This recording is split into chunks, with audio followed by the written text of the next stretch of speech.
My name is Violet Piri, and this is the Linkage.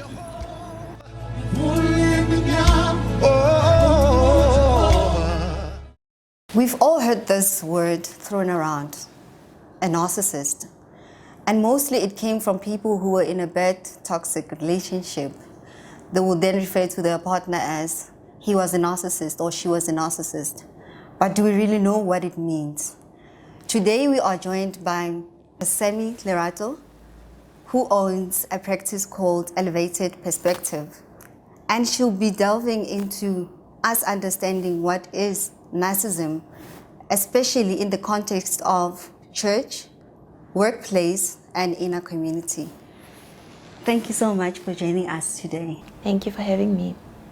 Let me start by saying I think I was in a relationship with a narcissist as well. And the reason I say that is because after the relationship, I would Google. You know, you ask a question, I think, after any relationship, what happened, what this. So I Googled, and there were just ticks here and there. Like, yeah, that's it. He was a narcissist. But my question to you is that enough thing for us to really say, diagnose a person to say they're a narcissist based on the behavior we find on tick boxes on Google? Okay, well, you are right to say that the word narcissist behavior or narcissism is thrown around a lot. And to be quite honest, people don't get it wrong, you know.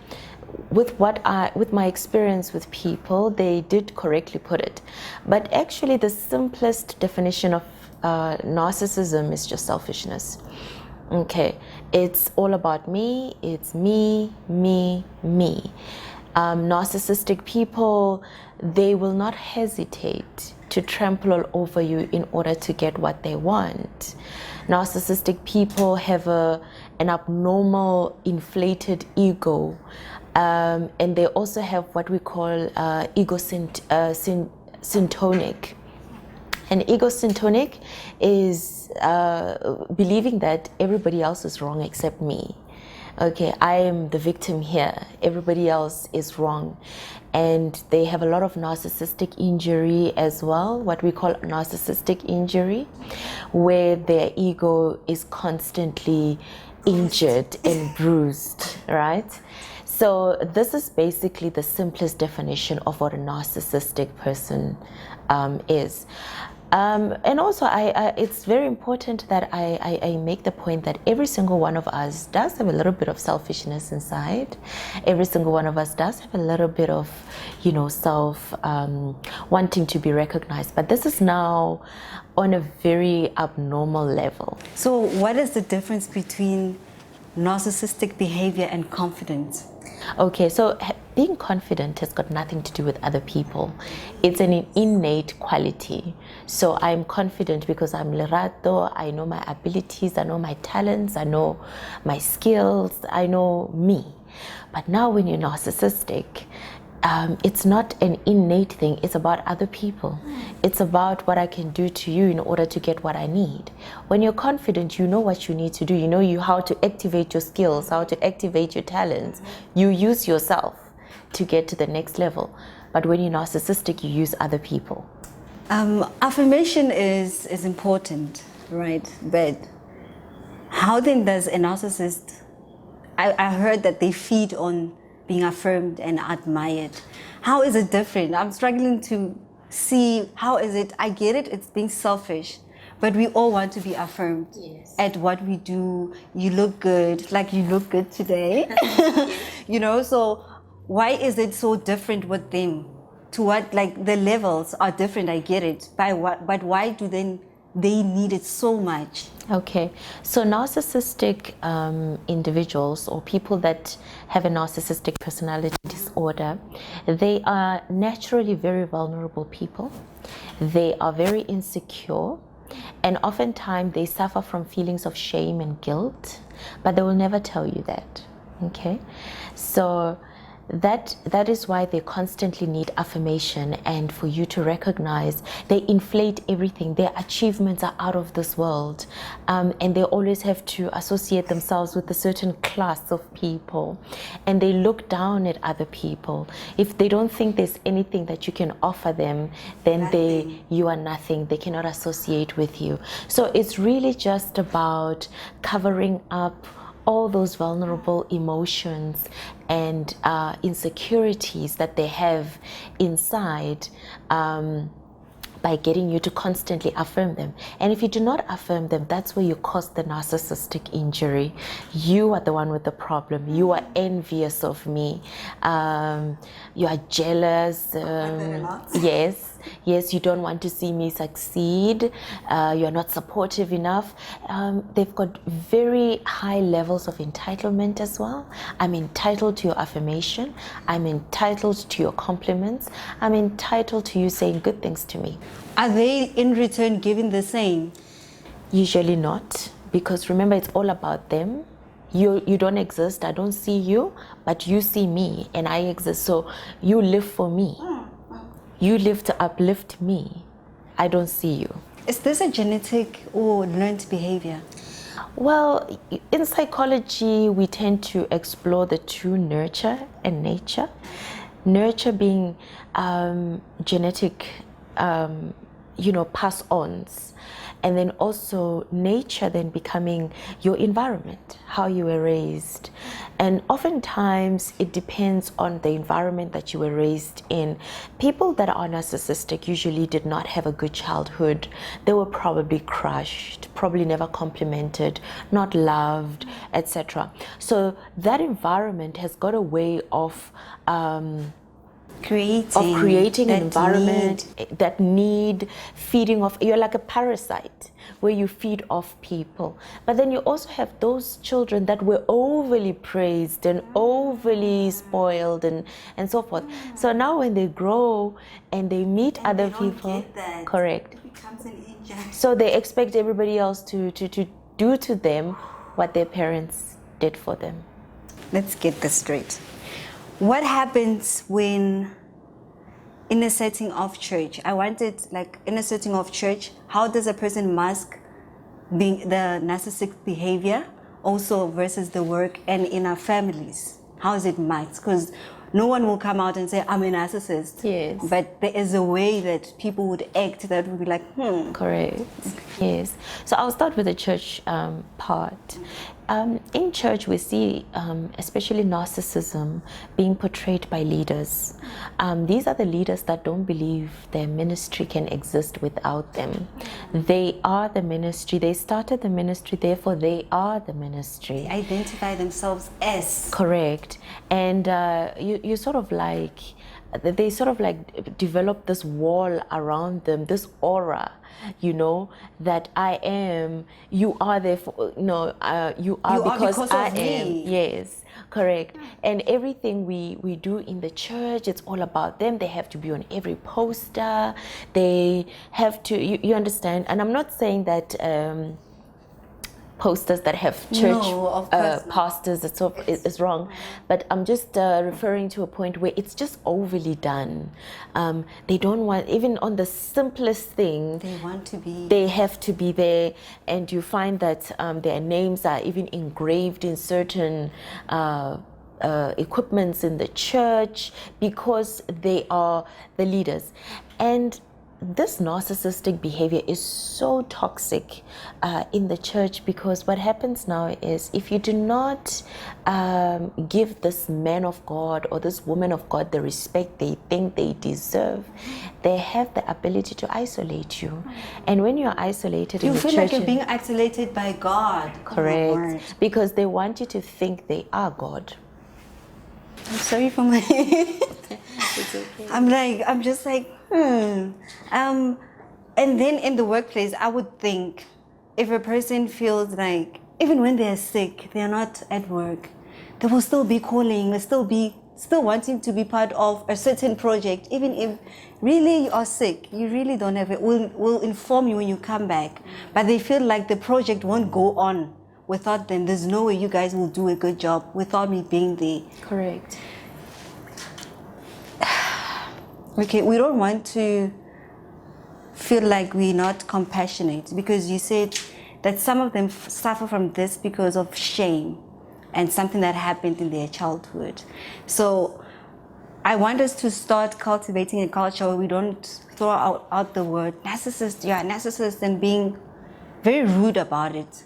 How then can we see it as, how can we deal with it compassionately? Like when you see such a person doing that, or yes, how can we deal with it compassionately? Okay, so the first thing that people need to do is to educate themselves around the personality disorder itself.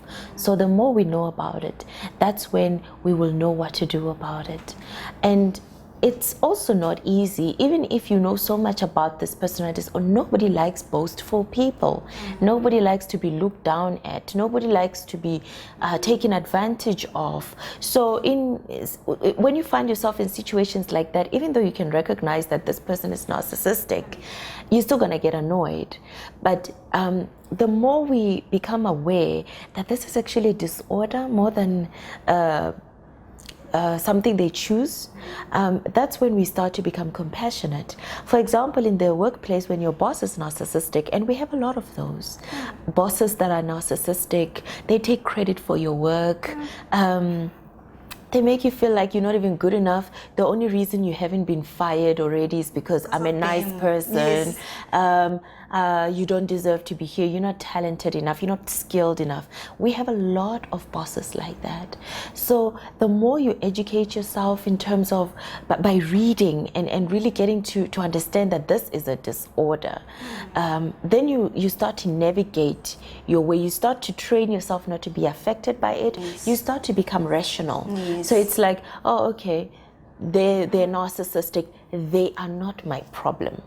Okay, so we need to start separating ourselves from the problem and stop personalizing what they're doing until such a time that they also start to realize that they have a problem. But they cannot know that they have a problem if you're still making them your problem. Can it be healed?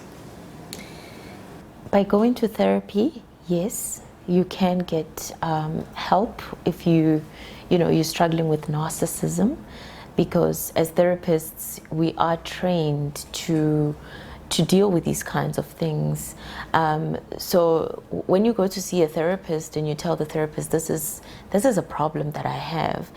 But the challenge with people that have narcissistic... They will not say, yes, they don't think they have a problem. So maybe then they will come to you as someone is abusing me. Correct. Then you will be able to then say, actually...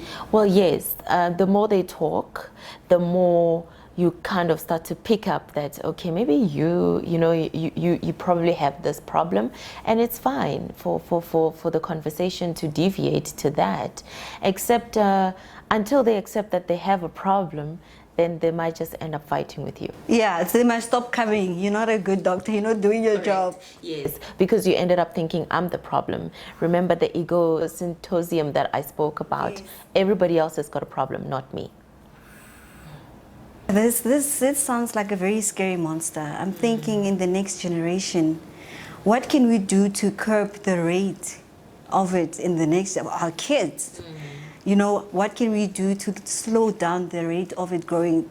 I mean, if we don't talk about it, if we don't research and so forth, it will be a norm in the next 10, 20 years. I mean, narcissist, so what?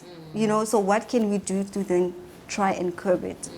I mean, nowadays we are in a much more challenging situation with social media and things like that, because when people post pictures of themselves on social media, they want affirmation.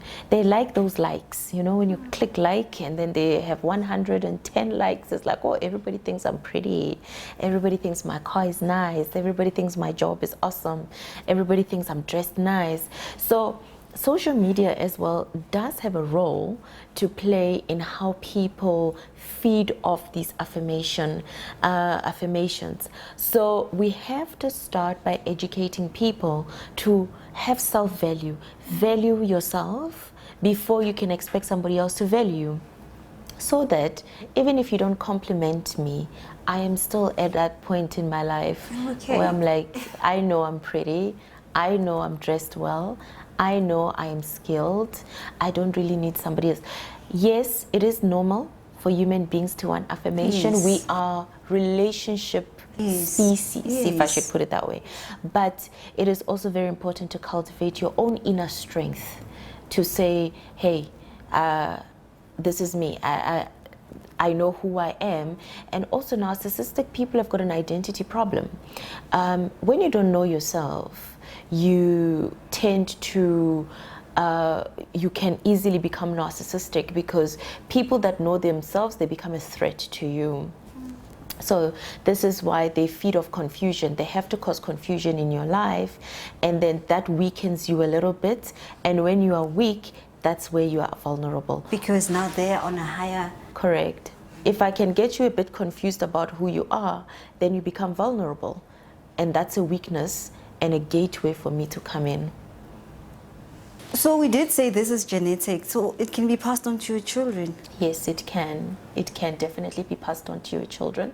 And just to give you a little short illustration, a couple of years ago, they were trying to test whether things such as emotions and mindsets can be passed on.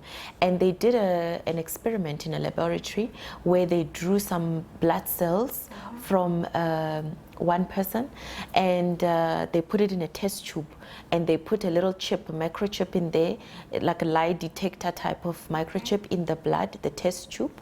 They asked the individual to go to another room down the hall.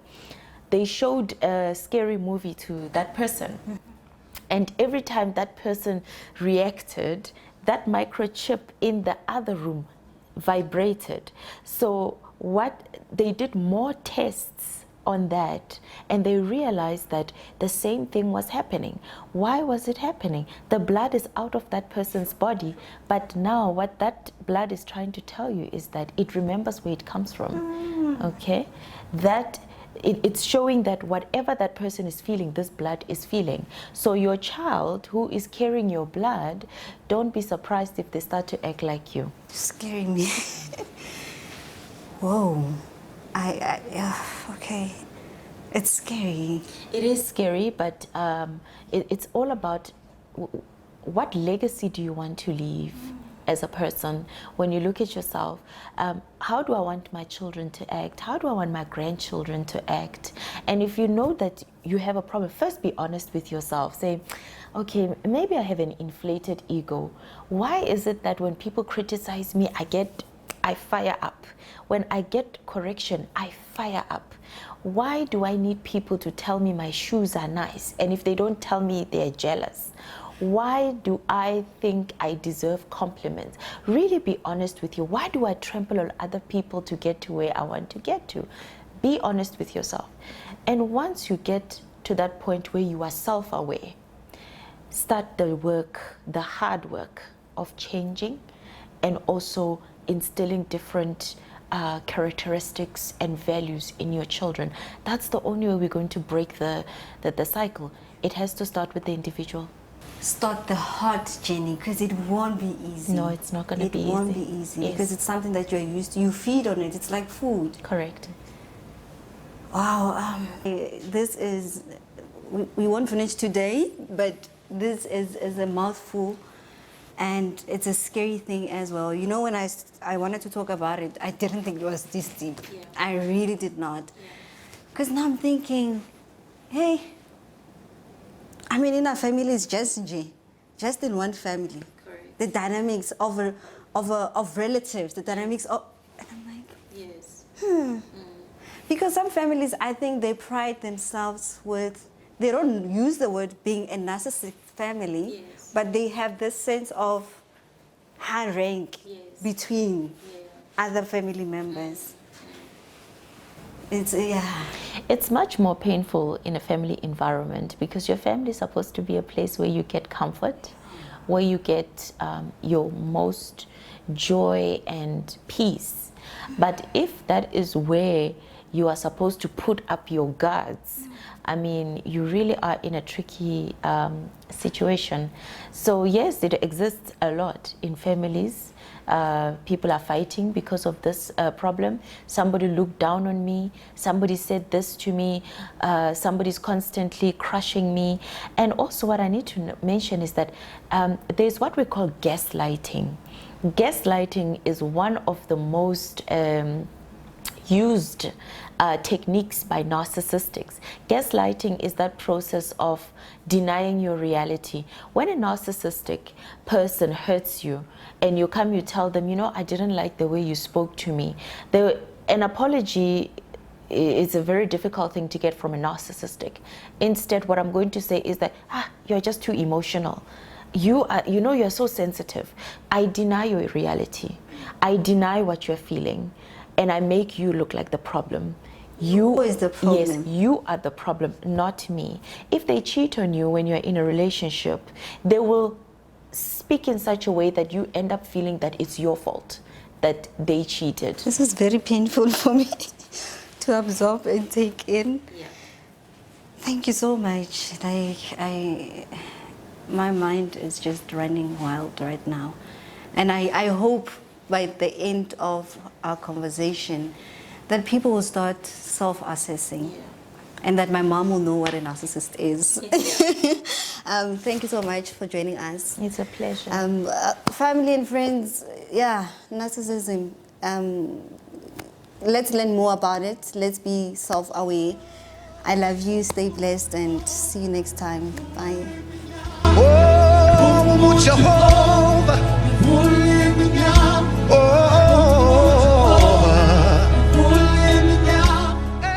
Hi family and friends, my name is Violet Piri. Today on the Linkage we had a conversation about narcissism. Narcissism is a person who has a high self-sense of importance. I don't think there's anything wrong with having self-importance, but when it's high in reference to who's low importance, that's where the issue is. When a person thinks they're higher than the next person, it's a problem. We have GBV today, we have social issues, and many of them, they are centered around a person being selfish. I think the root for a narcissistic behavior is pride. When a person is prideful, they'll do whatever they can to prove that they are important more than the next person. A person will have an event, or a person will donate stuff just so they look like they are helpful, but instead they want to be affirmed and admired. What is the root of your actions? What are your true intentions when you do something for the next person? And also, narcissism is not something we should look down on as these people think this and that. Yes, they do, but they're also hurting. If you were never affirmed as a kid, if you were always told that you're stupid, you won't amount to anything, of course that will drive you to have the big cars and the good career. But based on what? If your foundation is messed up, please believe that you will get the job, you will get the cars and the houses, but they will eventually fall apart. So please, let us learn to cultivate a culture of self-development. It's crucial, it's important. We have family members who are not speaking to each other. And now, today, we can say it is because of narcissism. Laying terms, it's pride. You are prideful to say sorry. You're prideful to even ask for direction. Those small things, they amount to a lineage of children who will suffer. Could it be that we're suffering today because of narcissism? I think I deserve this and the other person doesn't. Let us check ourselves for the sake of the next generation. Stay blessed. I love you, and goodbye.